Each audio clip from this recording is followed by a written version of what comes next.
Some places don't just test your body, they test your hope. This is the story of a young man who entered a desert by mistake and came out as someone completely changed. The sun rose like fire that morning, not warm, not bright, but cruel. Ayaan was only 24 years old. He was not a hero, he was not strong, he was not special. He was just a normal young man who wanted a better life. Ayaan lived in a small town where dreams felt heavier than reality. His father had passed away years ago, leaving him with responsibilities that did not match his age. His mother's medicines were expensive, jobs were few, hope was thin. When Ayaan heard about a temporary construction job near a distant highway, he did not think twice. The pay was not much, but it was honest. The bus dropped him at the last stop. From here, just walk straight, the driver said casually. A small desert patch, then the side. Ayaan nodded. He adjusted his bag, took a deep breath, and stepped into the desert. At first, the desert did not scare him. The sand looked endless, yes, but beautiful in a strange way. The wind whispered softly. The sky was wide and open. Ayaan walked confidently. This won't take long, he told himself. But the sun climbed higher and higher and higher. Sweat soaked his shirt. His mouth began to dry. The water bottle in his bag felt lighter with every sip.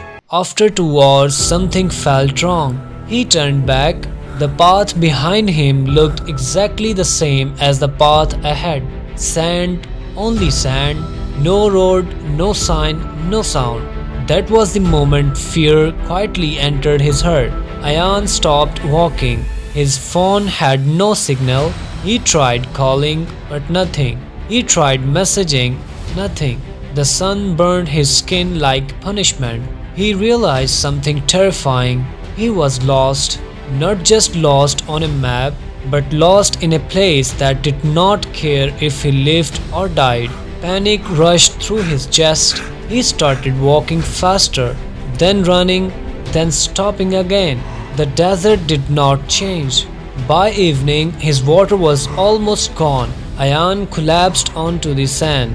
The sky turned orange, then purple, then black. Cold replaced heat. For the first time in years, Ayaan cried, not loudly, silently. Tears soaked into the sand and disappeared, just like him. The desert at night was worse. Strange sounds echoed. Wind howled like voices. Shadows moved where nothing existed. Ayaan hugged his knees. Thoughts attacked his mind. You are going to die here. No one knows where you are. This is the end. He remembered his mother, her tired eyes, her weak smile. She's waiting for you, he whispered to himself.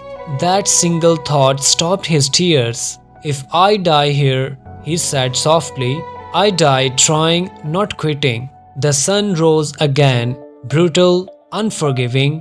Ayaan stood up slowly. His lips were cracked, his legs trembled, his head spun. He had one last sip of water. That was it. He walked again, slow, careful, desperate. By midday, his vision blurred. He saw things that were not real, trees that vanished, water that laughed at him, people calling his name.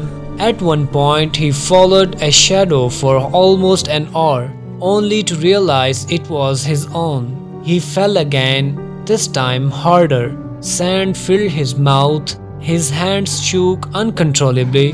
I cannot do this, he whispered. For the first time, he considered giving up. Ayaan lay flat on the sand. The sun stared at him like an enemy. I tried, he said weakly. I really tried. His eyes closed. But in the darkness, something happened. He remembered his father, not his face, but his words. Remember, my son, the strength within you. When life traps you, his father used to say, do not fight it with strength, Fight it with patience. Ayaan opened his eyes. Patience. Not running, not panicking, thinking. He slowly turned his head. That's when he noticed something strange. Birds, very high in the sky, flying in one direction. Hope flickered. Birds don't fly now where they fly toward life. Using every bit of strength left, Ayaan stood up. His body screamed. His mind begged him to stop, but his heart whispered, just one more step. He followed the birds. Each step felt like a year. He tore a piece of cloth from his shirt and wrapped his head.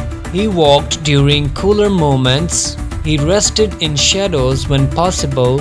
Hours passed. Pain became normal. Fear became quiet. Only determination remained.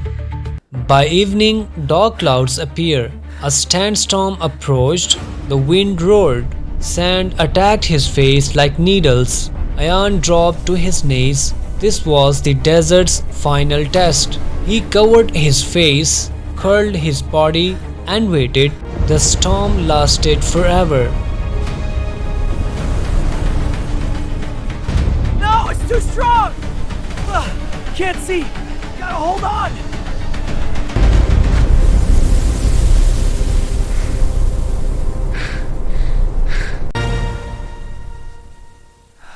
But it ended, and when it did, the desert looked I different. can't believe I survived that.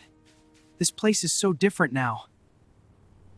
The wind had uncovered something, a road far away, barely visible but real. Ayaan screamed. No sound came out. He waved his arms weakly. Lights appeared. A truck slowed down, stopped. Two men ran toward him. He felt hands lifting him, voices shouting, water touching his lips. Before he lost consciousness, Ayaan smiled. He had made it. Ayaan woke up in a hospital. His body was weak, but his spirit was unbreakable. Days later, when he finally stood outside, he looked at the horizon. The desert was still there, silent, unmoved, but it had failed because it did not break him. That desert did not just test Ayaan's survival, it taught him something priceless. Life will trap you, drain you, confuse you. You will feel lost, alone, exhausted. But if you take one more step, if you refuse to quit, if you keep hope alive just a little longer, you will find your road. Because deserts don't last forever, but those who don't quit do.